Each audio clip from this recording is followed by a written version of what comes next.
We are now 3 shows and a movie into Phase 4 of the Marvel Cinematic Universe, and with Loki it shows that it's nowhere close to slowing down. Loki is an absolute thrill ride from start to finish. With stunning visuals and an amazing cast that makes the runtime breeze by, it's hard to believe that this is yet another example of the Marvel Cinematic Universe excelling with stunning character pieces that study them on levels that the film can never accomplish. Hello viewers, welcome back to Media 13, my name is Jordan, and in today's season review, we are going to be breaking it down piece by piece to figure out if this is Marvel's best effort yet. Loki, I've studied almost every moment of your entire life. You've literally stabbed people in the back like 50 times. Why never do it again?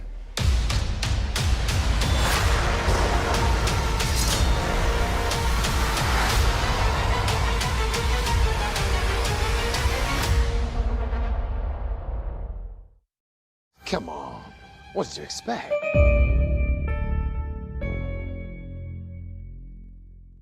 Now Loki, like the Falcon and the Winter Soldier and WandaVision, is a 6-episode story that acts not only as a character study on the God of Mischief, but also as a bridge into this next insane era of the MCU. In my complete honest opinion, from start to finish, Loki's storytelling is damn near immaculate. It never ever drops the ball, and every twist and turn that the show takes feels earned in some way. There's a few minor snagging issues with characters within the story itself, but we'll get onto them in individual parts. The 6-episode narrative structure that Marvel has taken on with Falcon and Winter Soldier and Loki really helps these shows excel, because it doesn't feel bloated, but it also doesn't feel starved. It's perfectly balanced as all things should be, and as a result the pacing throughout this show feels really consistent.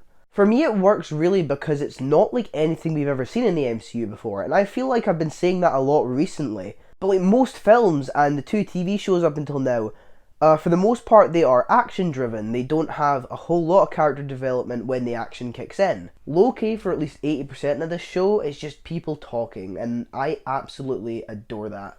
And how many times can you say you've watched something from the Marvel Cinematic Universe that was just 2 characters sitting down at an office desk and having a conversation? Look at the finale too, with WandaVision and the Falcon show. Each of those featured a very action heavy ending. And in the Loki finale, he's literally just chilling having a fucking conversation. I mean, some of you are gonna find that boring, but me, I fucking love it.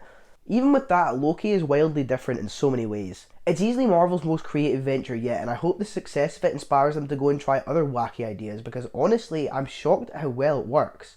We get so much world building, which when being serious is something that the MCU often lacks at times. I'm also going to say right here that I love the subtle way they said goodbye to the Infinity Saga, with the revelation that in the TVA the stones are nothing more than mere paperweights. Quick note, I have seen a scary amount of people miss the significance of that and just be complaining about the fact that they've sort of joked about how insignificant the Infinity Stones are now. Stop.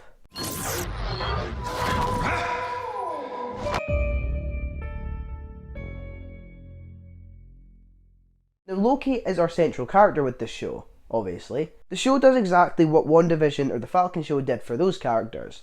Each of these shows has really conceded in pushing these characters from B-list, in my opinion, to A-list. They've become characters that I really care about, and Loki is certainly no exception. The whole show relies on Loki and his relationship with both Mobius and Sylvie, and honestly, I think both of them are done with varying degrees. First off, Loki and Mobius have such a fun, charismatic energy when they're together on screen. Like I said earlier, there isn't often a lot. Most of their scenes together are just them going back and forth at a desk, but that works really fucking well. Tom Hiddleston and Owen Wilson are so great in this show.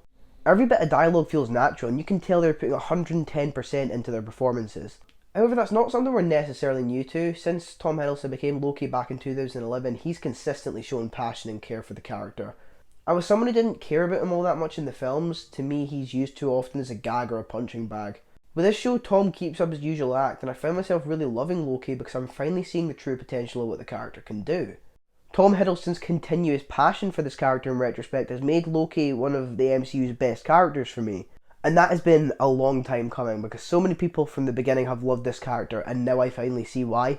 I also want to give the show praise because it dodged a very high possibility of messing up before it even started. See, Loki obviously begins by showing us this is not our Loki, this is not the Loki that died in Infinity War, this is the Loki that we saw escaping during Avengers Endgame. With that, that means that this is a Loki from 2012, thus undoing a lot of the character development that he had went through up until Infinity War.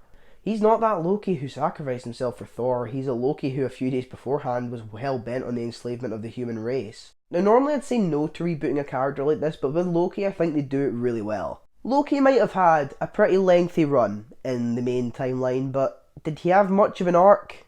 His back and forth mentality that we see him go through in Ragnarok is the most we get out of him over the course of the films, and even then that feels kinda muddled. Loki not only gets more development in this show than he has anywhere else, he also gets better development than he's had anywhere else. We get his character development taking him on a better path because we're able to spend more time with him here. The show is letting him become his own person rather than just the expense of a joke. It also does a really good job of balancing the two very different sides of him. The chaotic nature of someone hell-bent on ruling is slowly changed out for someone more caring and compassionate. We see so many scenes that highlight the slow transition, and it's delivered so well by Tom Hiddleston, who genuinely is electric from start to finish. I'm Agent Mobius, by the way.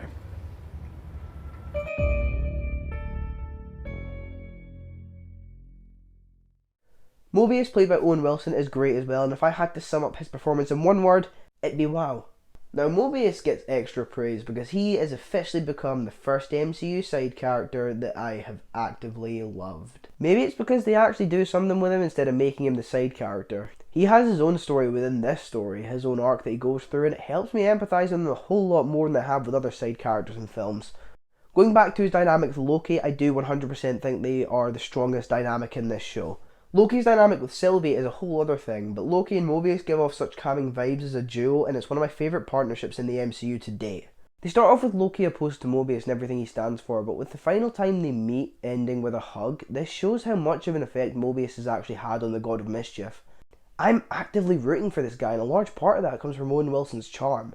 Before I go on to Sylvie, because there's a few things I want to say on her, I just want to talk quickly about other characters in the show, and that there wasn't really any other characters I was all that invested in. Characters like Judge Renslayer and Hunter B-15 are fine, and they show a little potential, but I just didn't really care that much when they were on screen. I mean, don't get me wrong, the performances are good, but the characters themselves just don't have enough for me. Despite that, I think I'm willing to let it scrape past on the account that we are getting a second season, so we're going to get another season for these characters to develop and grow on me. For now though, they just didn't work. Whenever a scene focused on them, I just found myself waiting for the next scene to come along, and I hope that's something that's sorted out with season 2. Yeah? Well, I'm not you. Can we get on with this now?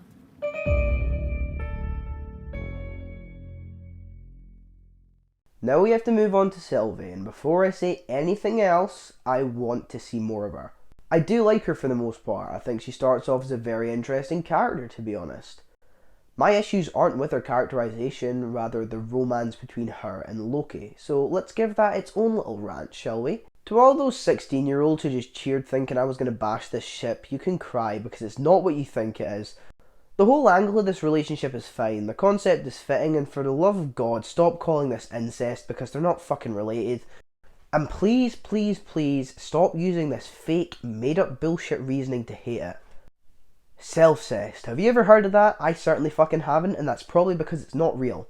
I have spoken several times about this with a friend of mine who is non-binary or gender fluid, and I have asked them if this ship is offensive or hurtful. Now, while I'm not telling you that you can't be upset or annoyed by how this went, the fact of the matter is that we as a society have no moral indicator of self-cess. We can't decipher if this is immoral or not, because we literally have no fucking way of experiencing it. I see so many people who say that this is hurtful to gender fluid people, and you're ignoring the gender fluid people that are trying to speak out and say this is not that bad. But those are just mine and a couple of friends' opinions on this. I mean, if you want to continue to hate the ship, that's fucking fine. Then again, my issues, once more, don't even come from the ship itself, rather the writing. From the minute they both meet, their dialogue is flirtatious, and it's pretty obvious from their constant conversations about love and relationships that this is the direction the show is trying to take. The whole relationship feels a little rushed though. I kind of wish this had been fleshed out across the 2 seasons, but honestly, with my issues regarding writing aside, the finale makes me want this relationship to work even more because of the fact it doesn't.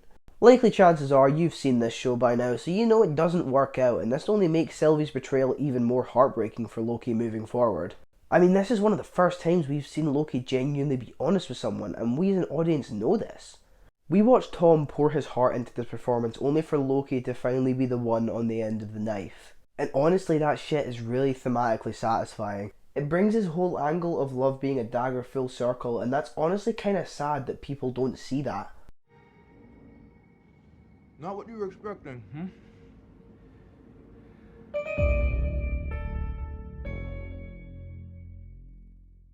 Before we move on from characters, I feel like I need to mention Kang or Immortus, or whatever the fuck we're calling him here. Jonathan Majors is absolutely amazing in the short time we have him and sets a whole new meaning to the idea of a big bad. Now, I'm not instantly calling him a better character than Thanos right now because it's far too early to tell, but this guy is instantly showing promise. I think Kang has potential to beat Thanos into the ground in the villain department, and I thought he was really good and made this finale 10 times better with his performance alone. The Timekeepers have built quite the circus. And I see the clowns are playing their parts to perfection.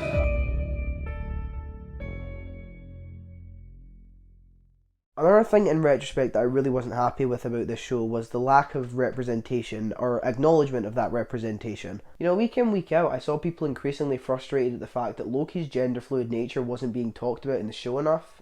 And my initial thought was maybe they're just talking about the comic iteration of Loki and how they want to see that in the MCU.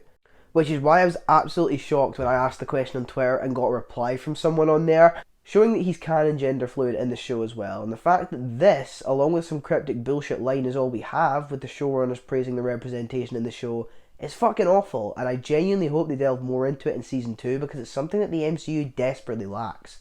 And now we can move on to another positive, because I think Loki fixes a long-running issue that I have with the MCU.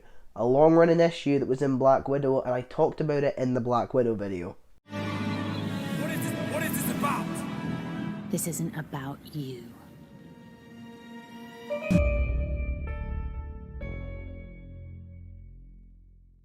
If you remember the Black Widow video, you'll remember I talked about the score and Marvel properties feeling really disappointing, and guys, Loki isn't that. I have had this soundtrack on at least once every other day, and honestly that might not be enough. Natalie Holt needs some serious work in the MCU's future, as this score is phenomenal. It elevates most scenes and really helps to enhance the atmosphere.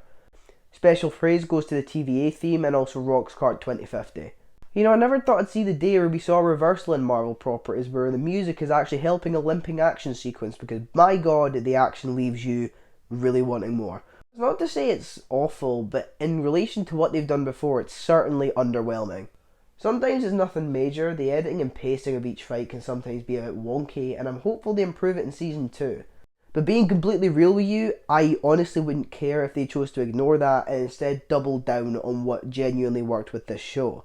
Because when this show works, it is unmatched, and with us reaching the end of this video near enough, that brings me on to the final part.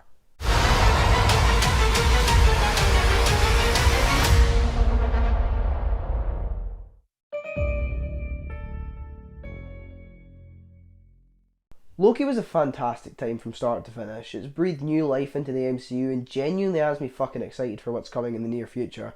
WandaVision and The Falcon and the Winter Soldier were brilliant and decent respectively, but they had stories and they told them.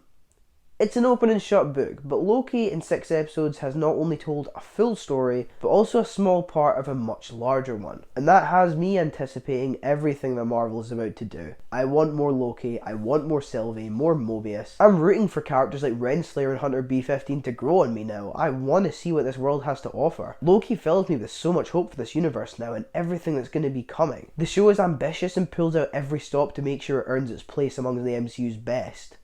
Now, is this show the best? I'm going to be completely honest with you here, I lied in one of the review episodes because I had my mind made up by that point. Now you might disagree with me here, and I know a lot of people are going to, but I wouldn't call Loki Marvel's best TV series, because that wouldn't do it justice. Loki is 100% the best entry into the Marvel Cinematic Universe so far. I loved WandaVision, but after episode 6 it felt very samey with other Marvel properties. I still absolutely adore it and I rewatch it regularly, but Loki continuously keeps it fresh with new worlds that we never get a chance to experience. Anyway, I've been talking for a while, so with everything out of the way, I am giving Loki a 10 out of 10. It's now top of my Marvel Cinematic Universe ranking.